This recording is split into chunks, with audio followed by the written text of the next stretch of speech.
Báscula, el peso de las ideas. Hola, ¿qué tal? Muy buenas tardes. Ya estamos en La Báscula, el peso de las ideas. Buenas tardes a quienes nos escuchan por 1070 de amplitud modulada. Buenas noches a quienes nos verán a las 11 de la noche en C7 Noticias, en el canal 7. Y buenos días a quienes nos escucharán mañana a las 6 de la mañana en C7 Radio.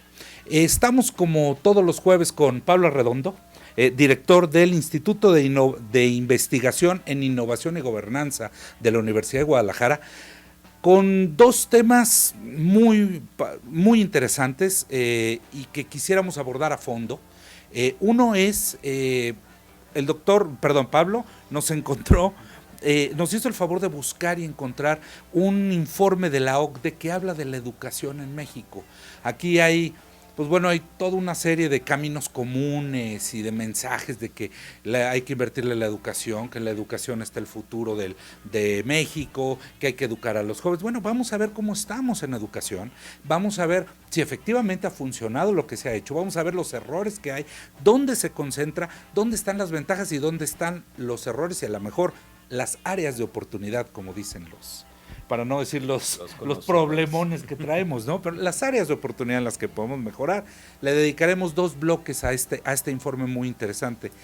Y otros 2 bloques queremos dedicarlos a este asunto que pues no una novedad, más bien una constante, que es las campañas políticas en Internet, en redes sociales, en Internet, un asunto no regulado, que se convierte casi en una arena de estas de la UFC, donde todo vale, vamos a ver cómo están funcionando cómo funcionan las campañas, quiénes están conectados, quiénes están quiénes están out de todo este proceso, y le dedicaremos los últimos 2 bloques. Los invitamos a que se queden con nosotros, y los invitamos a que se comuniquen también 3641-7414, 3640-2131, @1070 Noticias, @S Ramírez Robles, que es mi cuenta de Twitter, y Pablo Arredondo R. Pablo Arredondo R.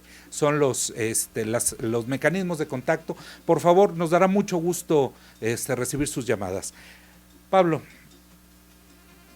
¿la educación es el futuro de las sociedades modernas? Bueno, la educación es el pasado, el presente y muy probablemente será el futuro. Los sistemas educativos obviamente han variado mucho con el paso del tiempo. La educación siempre ha sido una carta de presentación de las sociedades. Yo recuerdo, por ejemplo, hay una obra de uno de los grandes liberales del siglo XIX, de John Stuart Mill, que hace un alegato a favor de la educación, cuando los sistemas educativos eran pues muy reducidos, donde la participación de la gente era muy estrecha, digamos, ¿no? Donde solo los privilegiados podrían acceder a la educación. Y John Stuart Mill, siendo un liberal, hizo un gran alegato a favor de la educación, ¿no? De entonces a la fecha, obviamente, ha habido muchos filósofos, ha habido muchos educadores, ha habido muchos miembros de distintas disciplinas. Por ejemplo, los economistas se han abocado mucho a analizar y estudiar el impacto de la educación, las bondades de la educación. Yo creo que en ese sentido la educación sigue siendo un factor central, clave, nodal de las políticas públicas, del debate social, de las aspiraciones de muchas personas en el mundo. Ahora, ¿qué entendemos por educación? ¿Qué entendemos por calidad de la educación? ¿Cuáles son las variables más importantes de los procesos de formación de los sujetos? Eso es muy debatible, evidentemente, ¿no? Pero lo que sí queda claro hasta la fecha es que los países de más alto desarrollo son los países que más inversión hacen en educación, en sus distintos espacios o escenarios, ¿no? Por ejemplo, la inversión en ciencia y tecnología.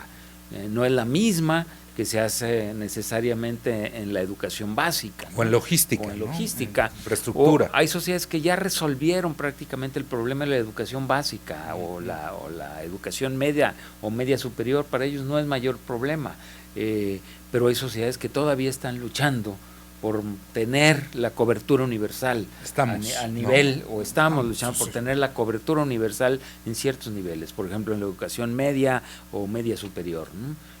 Se supone que tenemos la cobertura universal a nivel de la educación básica, pero no de la educación media y media superior.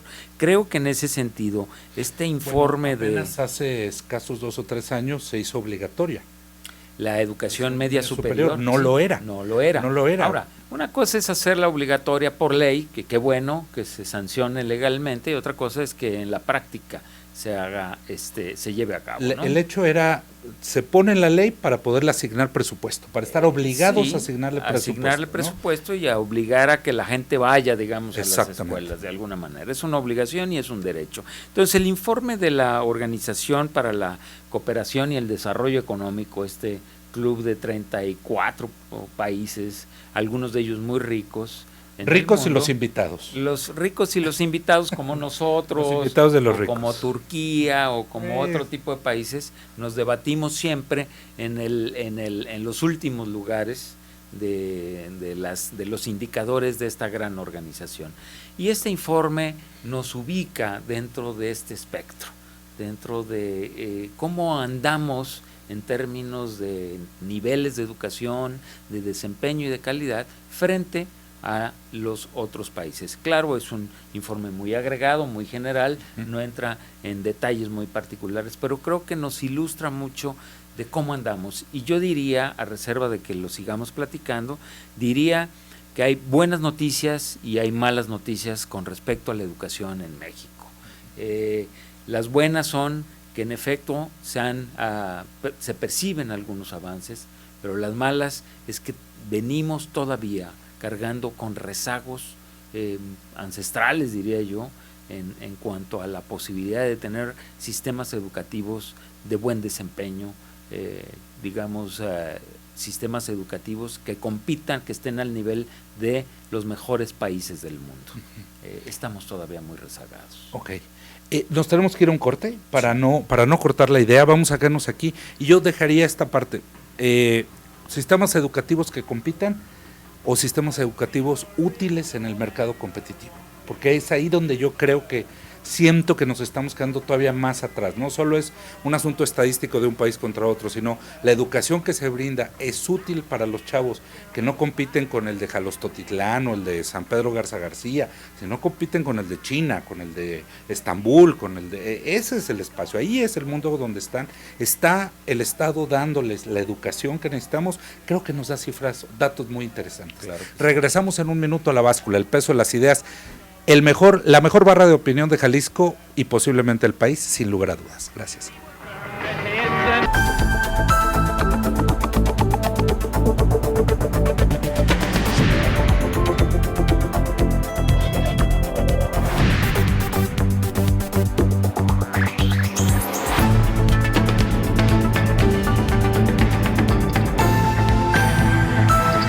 La Báscula, el peso de las ideas.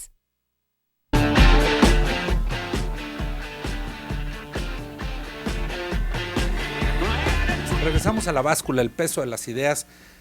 Doctor, Pablo, nos quedamos en los resultados de este estudio de la OCDE en torno a la educación en México, con datos muy interesantes. Por ejemplo, que decíamos fuera del aire. Entre México, donde los jóvenes entre 15 y 29 años pasan más tiempo trabajando, es el país de la OCDE donde los chavos pasan más tiempo trabajando que estudiando, ¿no? Sí, es un dato que brinca. Es alarmante, ¿no? Es alarmante porque quiere decir que en realidad quienes tienen la oportunidad, porque ya veremos otra estadística, quienes tienen la oportunidad de incorporarse tanto a la educación como al empleo entre los 15 y los 29 años, es un rango como de 15 años aproximadamente, pues evidentemente que es un tiempo que deberían de estar mucho más concentrados, digamos, en el estudio. Le tienen que dedicar más tiempo a veces al trabajo para poder sobrevivir. Porque el problema aquí se llama cómo sobrevives. Claro. Y claro, tú puedes tener una amplia conciencia, una gran conciencia de que estudiar es fundamental, pero si tienes que aportar a casa, si tienes que llevar parte de la provisión, digamos, al hogar, aunque tú no seas un hombre casado, aunque seas un hijo de familia, o si lo eres, si eres ya casado y empezaste a formar una familia, bueno, pues tienes que darle prioridad al trabajo, ¿no? Pero eso habla de que los jóvenes tienen que distraer buena parte de su tiempo que tendrían que ocupar en la formación, lo tienen que distraer hacia el trabajo. Y muchas veces no son trabajos vinculados a sus procesos formativos. La mayor parte de las veces. Ojalá fueran, ¿verdad? Pero si tienes que estar en un lugar donde venden hamburguesas y al mismo tiempo estar estudiando ingeniería, pues creo que no hay forma de articular ser cobrador una de cosa, multas. ¿no? O ser cobrador de multas. Entonces, bueno, ahí sí, con toda franqueza, es que no hay una articulación entre una cosa y la otra. Habla de que las condiciones sociales, sobre todo, no le permiten y no le facilitan al joven ocupar más de su tiempo en los procesos de formación. Nos decías noticias buenas y noticias malas en este informe.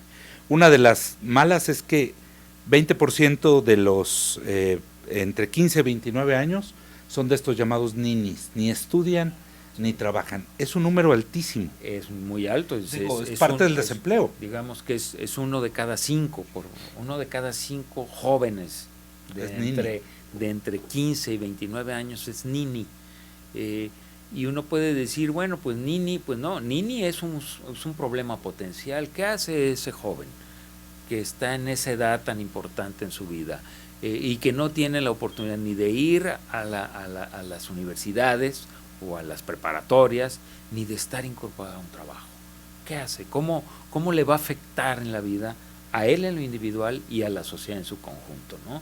Es una persona que seguramente tiene un problema de autoestima muy serio, es una persona que puede buscar salidas fáciles, es decir, porque no va a ir al mercado laboral formal, porque ese no le va a abrir las puertas, y entonces, bueno, pues ante una situación de esa naturaleza, o entra en la anomia total, en el desdén por todo, o entra en un proceso... ¿Al crimen organizado? Pues puede ser el crimen organizado, entre otras cosas. Entre otras cosas. Sí. Muchos de los chavos, ¿por qué se van tantos allá? Bueno, pues porque no tienen otras oportunidades. No tienen otras oportunidades. Es así de sencillo, ¿no? Datos buenos, decías. Bueno, yo creo que los datos buenos es que hemos avanzado en cuanto a cobertura, en cuanto a cobertura, sobre todo en los niveles básicos, se ha avanzado, ¿no? El informe señala que hemos avanzado en desempeño de áreas como las matemáticas, curiosamente. Claro, también después nos matiza el informe la realidad y nos dice, pues claro que se ha avanzado considerablemente, pero no es lo mismo todavía México que muchos de los países de la organización, ¿no? Estamos abajo del promedio todavía. Antes no sabíamos la tabla del 2, ahora no sabemos la del 4. Sí, de acuerdo con lo que informa la OCDE, estamos como 2 años rezagados en desempeño de matemáticas en la educación básica y media. 2 años. 2 años. Vamos, o sea, 2 años un niño atrás. Que debería tener matemáticas de 6º año, las tiene de 4º. En efecto, es el equivalente. Y sin embargo, hemos crecido. Hemos avanzado. Nuestro desempeño, de acuerdo a los estándares, a los exámenes estándar que se plantean, ha ido evolucionando.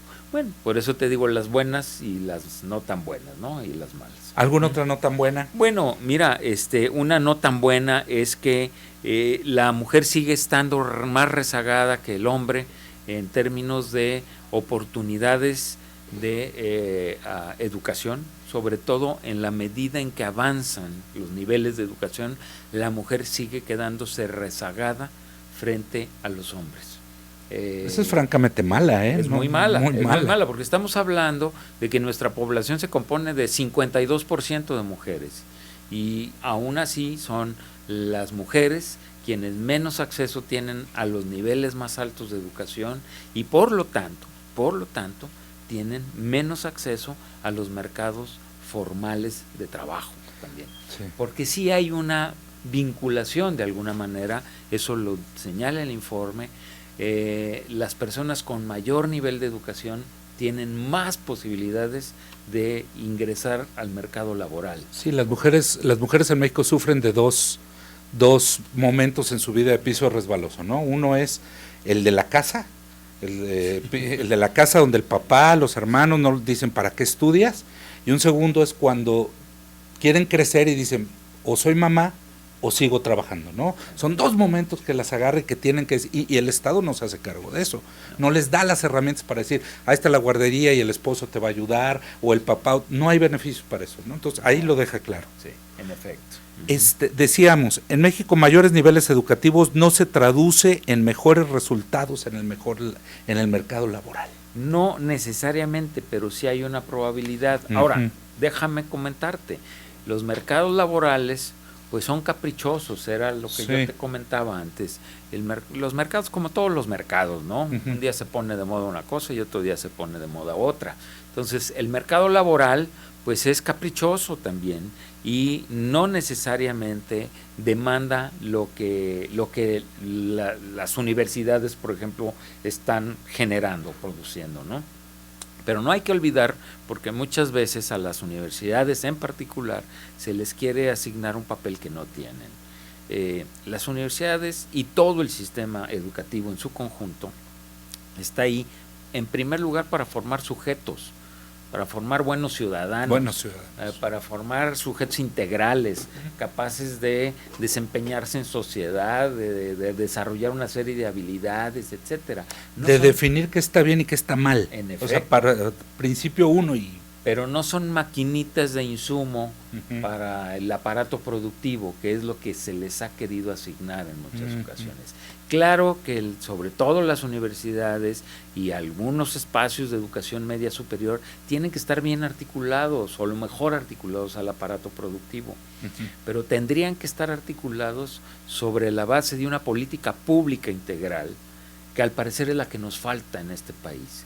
No hay una política pública integral clara sobre la articulación entre educación y aparato productivo.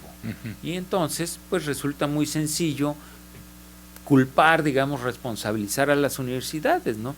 Es que como las universidades no producen lo que yo quiero, pues yo no los contrato. Y las universidades culpar a las preparatorias y las preparatorias a las secundarias, ¿no? Y así nos vamos. Yo creo que hacen falta esfuerzos mucho más serios, mucho más sólidos, más consistentes de articulación entre aparato productivo y universidades, en el caso de la educación superior o de la educación media superior, ¿no?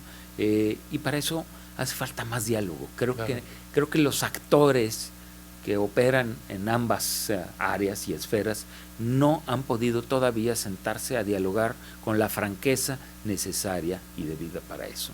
Doctor, tenemos que ir a una pausa, pero creo que mejor regresamos con este mismo tema y dejamos las campañas solo para un bloque, porque creo que nos falta mucho que analizar de este tema. Regresamos en un minuto a La Báscula, el peso de las ideas. Gracias.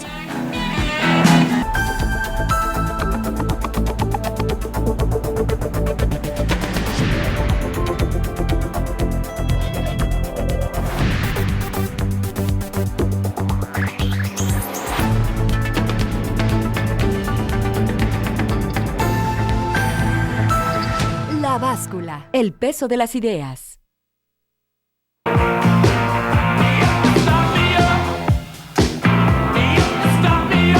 Regresamos a La Báscula, el peso de las ideas. Sin lugar a dudas, la mejor barra de opinión del Estado y posiblemente del país. Hoy con Pablo Arredondo estamos desmenuzando este informe de la OCDE sobre la educación en México. Y bueno, pues nos habían quedado algunos datos flotando que creo que es importante. Me comentabas algunos de los que me comentabas. Sí, mira, hay muchos datos que ojalá tuviéramos suficiente tiempo para abordarlos con más detenimiento, pero finalmente te va dando pistas, ¿no? Por ejemplo, algo que es muy importante, la educación pública en México tiene un peso mayor de la que tiene en el promedio de los países que conforman la Organización para el Desarrollo y la Cooperación Económica, sobre todo en los niveles básicos y secundarios. El porcentaje, digamos, de estudiantes que se desempeñan dentro del sistema público es mucho más alto en México que en el resto de los países, que en el promedio de los países. Eso nos habla, en efecto, de que en México todavía no se ha podido, por fortuna, golpear al sistema de educación pública. Aunque el sistema de educación pública, como hemos visto y como seguiremos viendo, está plagado de problemas, con toda franqueza. Lo que sí está claro es que a nivel de educación superior se incrementa considerablemente la participación de instituciones privadas. Yo te mencioné un estudio no tan reciente, pero de hace pocos años, de Ciro Murayama. Actualmente es un consejero dentro del INE, que hace un análisis de la economía política de la educación superior en México, y con las estadísticas oficiales da cuenta de cómo la inversión pública en la educación superior decae considerablemente, con lo cual se incentiva el desarrollo de instituciones privadas de educación superior. Y uno diría, bueno, pues qué bien, ¿no? Ojalá todas las instituciones de educación privada, de educación superior, fueran como algunas de las que conocemos, ¿no? Como el sistema de los jesuitas, o como el TEC de Monterrey, o como, qué sé yo, sí, pero lo que brotaron fueron escuelas patito. Pero lo que brotaron fueron universidades patito, de pésima o muy dudosa calidad, y lo cual, pues, te lleva realmente a evaluar las bondades de que crezca la educación privada a ese nivel como ha crecido. Con el atenuante aparte de que la mayor parte de estas universidades se nutren de chavos rechazados de las universidades públicas que el gobierno termina dándoles becas para que estudien en estas universidades privadas. Entonces hay una doble, el Estado termina incentivando las universidades privadas patito y pagándole a los chavos para que asistan a ellas, ¿no? Luego, el propio informe señala, entre otras cuestiones, que en efecto, mientras que la educación superior en México, la inversión en educación superior en México se ha contraído aproximadamente en un 5%, en los países, en promedio, en los países restantes de la organización, ha crecido en un 10%, lo cual te habla de que, en efecto, mientras que por un lado sí ha habido un interés en invertirle más a la educación, sobre todo a nivel básico, a nivel de primaria, secundaria y enseñanza media superior, a nivel de educación superior se ha contraído. Pero, si bien es cierto que la inversión en educación, en términos generales y agregados, es muy buena en México, pues andamos por el 6%, arriba del 6% del Producto Interno Bruto. Cuando esa inversión se divide entre la cantidad de estudiantes, entonces decae considerablemente, ¿no? El gasto anual promedio por estudiante en México es per cápita, ¿sí se llama? Por estudiante. Por estudiante. Sí, cabeza. De acuerdo al informe, es el segundo más bajo dentro de la organización. Solamente le ganamos a Turquía, vamos a ponerle así, ¿no? Donde las mujeres no estudian. Donde las mujeres no estudian y donde, bueno, ahí tienen una serie de problemas adicionales. Sí. Pero el hecho es que ahí nos estamos quedando muy rezagados. Entonces, el gasto, tú puedes decir, no, pues sí, el gasto se está haciendo, pero en términos ya desagregados, lo que le corresponde y le toca a cada uno de los estudiantes es mucho menor en México que en otros países. Pablo, ¿qué nos dice el informe sobre los maestros?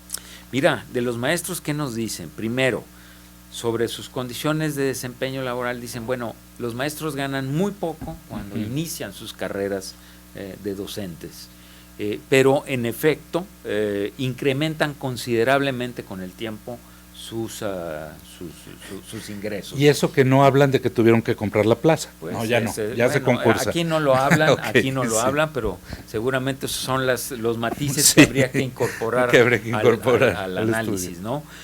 Pero por otro lado también Entonces, entran ganando poco, pero pero si se mantienen en el sistema, Ajá. que tampoco es muy sencillo, Ujú. ya sabemos que están supeditados a muchos vaivenes y, Ujú. y a muchas manipulaciones, digamos, de unos y de otros, Ujú. pero si se mantienen, a la larga pueden tener ingresos decorosos. Decorosos. Así, ¿no? Sin embargo,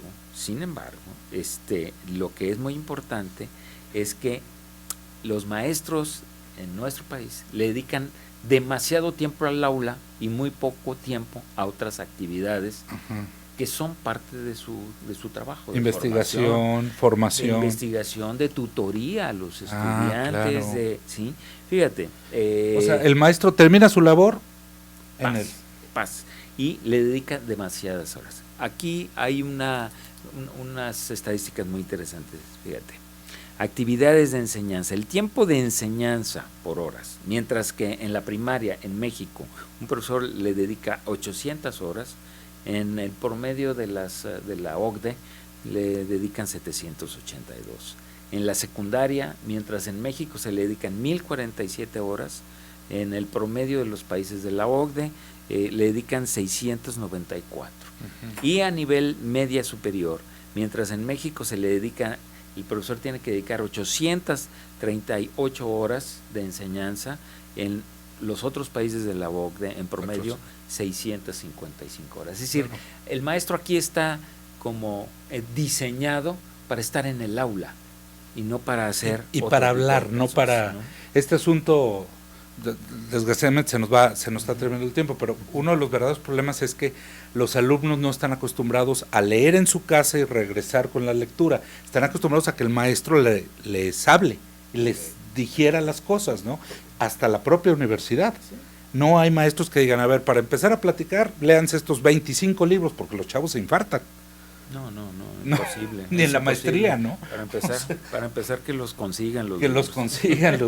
Que los consigan los libros. Perdón, otro dato, nos queda un poquito. Sí, algo. No, básicamente eso, que es fundamentalmente lo que hacen los profesores. Y el otro dato es que el grueso de la inversión en educación se va para cubrir sueldos y salarios de profesores. Entonces, que no está mal que se les pague. Y si se les pagara bien, mejor. Pero el problema es, ¿y el resto de la inversión?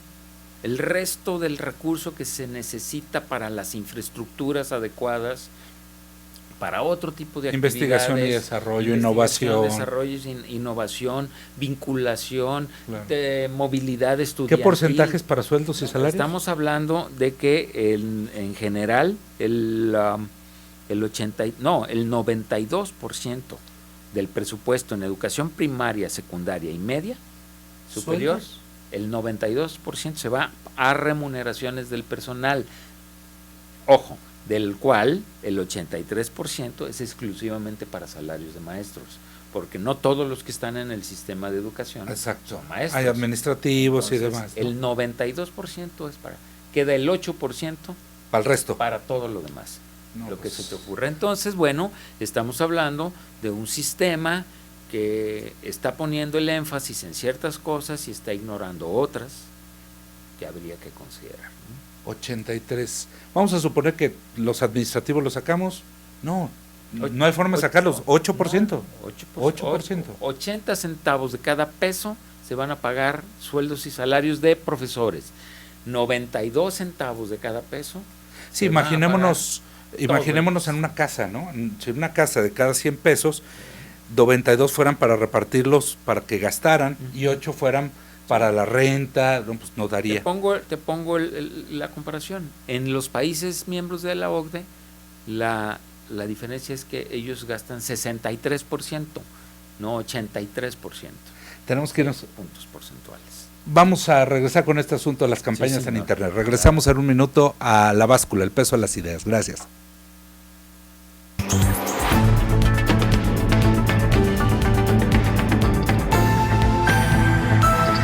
La Báscula, el peso de las ideas.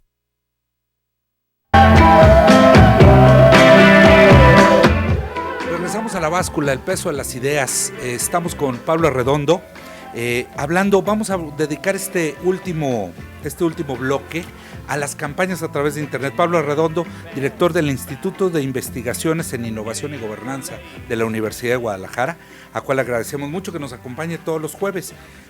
Las campañas a través de Internet, Pablo, fenómeno nuevo, no regulado, que ese es un tema, con unas elecciones sobrereguladas, donde se fiscaliza hasta casi cada pestañeo que dan los candidatos, los partidos, etc. E Internet es libre. Ahí sí, China libre, como la UFC, en una jaula, todos adentro y se vale todo. ¿Cómo ves? Mira, yo creo que es un fenómeno emergente muy importante, porque en efecto yo creo que se está planteando lo que viene para el futuro. Ahí hay un futuro ya muy perfilado. No voy a entrar al detalle de si regular o no Internet, porque regular Internet es muy complicado, muy complicado, y por un lado. Y por otro lado, se corre el riesgo de censura caer previa en la censura, en una serie de cuestiones. Yo creo que en efecto nos estamos viendo en el manejo de Internet, en las campañas, ahora precampañas, porque no son campañas todavía, se supone, estamos viendo que, bueno, está siendo muy importante para algunos de los actores, no para todos, curioso, no todos los precandidatos se manejan igual, claro. Pero hay algunos que han puesto el énfasis ahí, y lo han puesto y han sabido manejarse bien, no están iniciando, llevan mucho tiempo haciendo esto, pero también es cierto que en el manejo de Internet hay muchos mitos, y esos son los mitos que se tienen que ir poco a poco develando o desvelando de forma tal que nos ayude a sopesar qué tanto beneficio le está haciendo a la democracia deliberativa, porque se supone que el manejo de redes tendría que alimentar esta lógica de una democracia deliberativa, donde todo el mundo se puede expresar, donde todo el mundo puede ir al mercado de las ideas, llamémosle así, y manifestarse, y donde hay una facilidad de intercambio entre aspirantes a ocupar un puesto con los ciudadanos, en fin.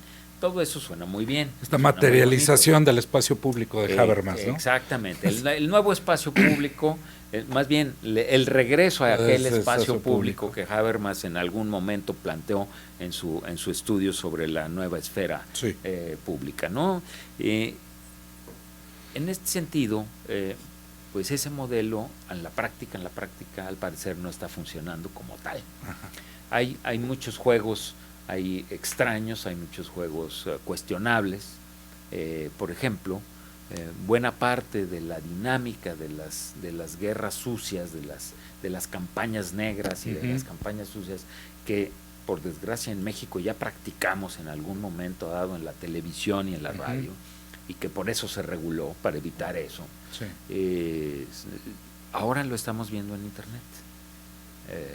Estamos viendo redes que no sabemos qué tan sólidas son, porque hay una serie de mañas y de formas para alimentar una red. Empezando por el anonimato, ¿no?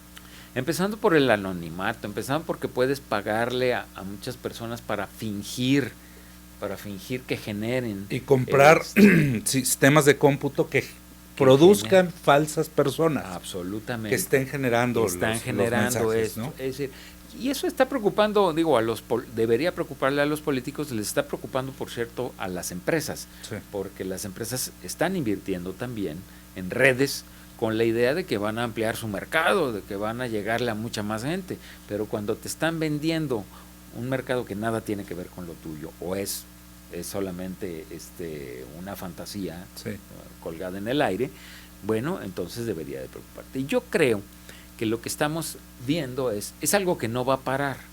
O sea, las redes van a seguir siendo utilizadas cada vez más para las campañas políticas, para la presencia pública, para una serie de cuestiones.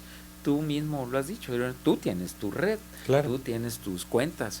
Bueno, nosotros al construir en en el sistema jalisciense de radio y televisión, al construir la multiplataforma, fue porque 3 de cada 10 mexicanos no se informan ya por la vía tradicional, la radio y la tele. Claro. Tuvimos que ir a las redes e ir Claro, por ellos, claro. ¿no? Aunque no hay que ignorar, la televisión No, sigue siendo la doña reina. televisión, Sí.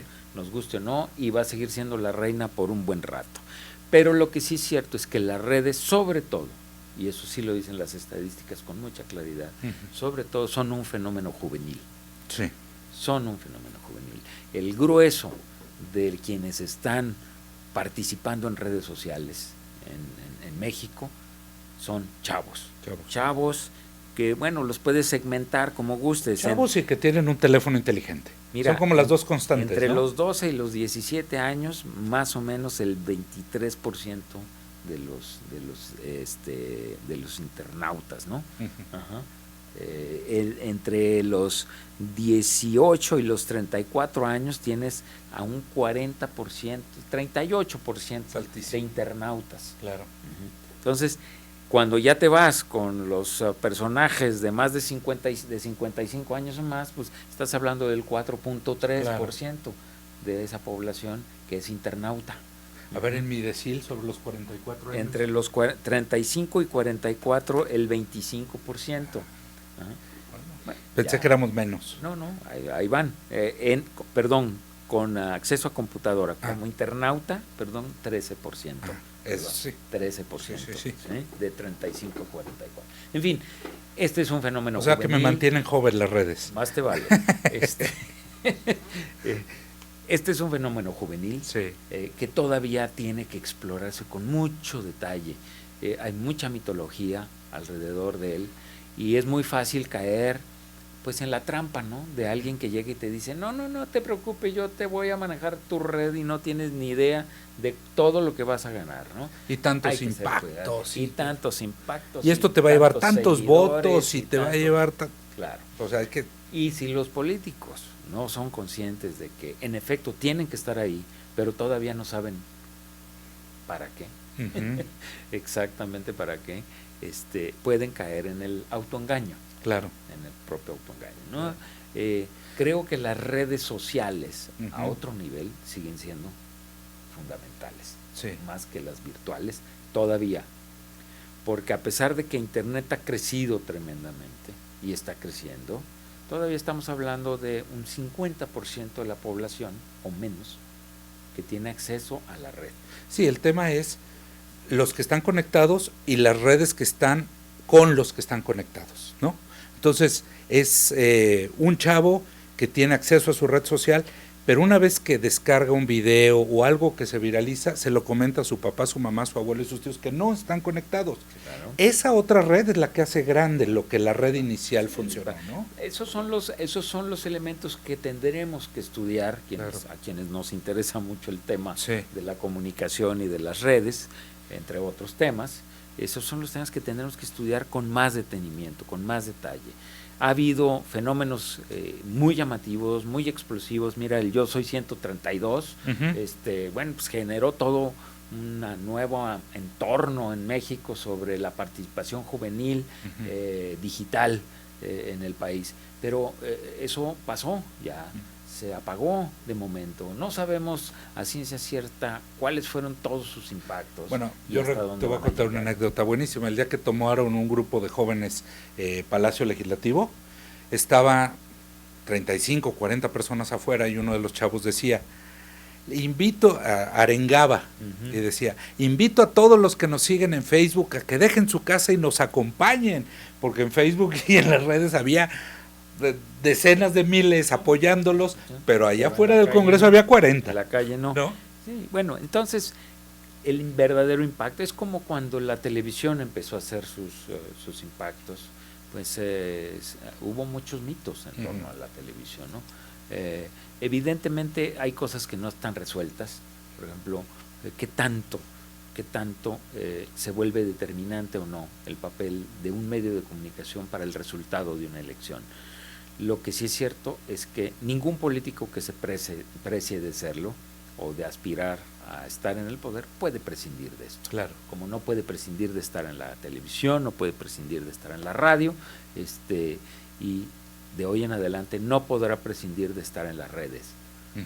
¿Con qué consecuencias? Todavía está por verse. Sí, todavía se tiene que analizar el impacto real, que a lo mejor nunca lo vamos a saber, pero sí, nadie se puede quedar fuera. Nadie se va a poder quedar fuera. Vivimos en un mundo cada vez más articulado, más conectado. Correlacionado, ¿no? Más correlacionado. Menos racional y más correlacional, por desgracia. Pues la verdad, hay quien dice que nunca hemos sido racionales, que siempre que correlacionales. no, y que nos manejamos desde la emoción más que Claro. desde la razón en todo. Pablo, te agradezco muchísimo, tenemos que despedir, nos vemos el jueves que entra. Y bueno, les agradezco muchísimo, nos vemos 11 de la noche en C7 Noticias y nos escuchamos mañana 6 de la mañana en C7 Radio. Esta es La Báscula, el peso de las ideas, la mejor barra de opinión de Jalisco y posiblemente del país. Gracias.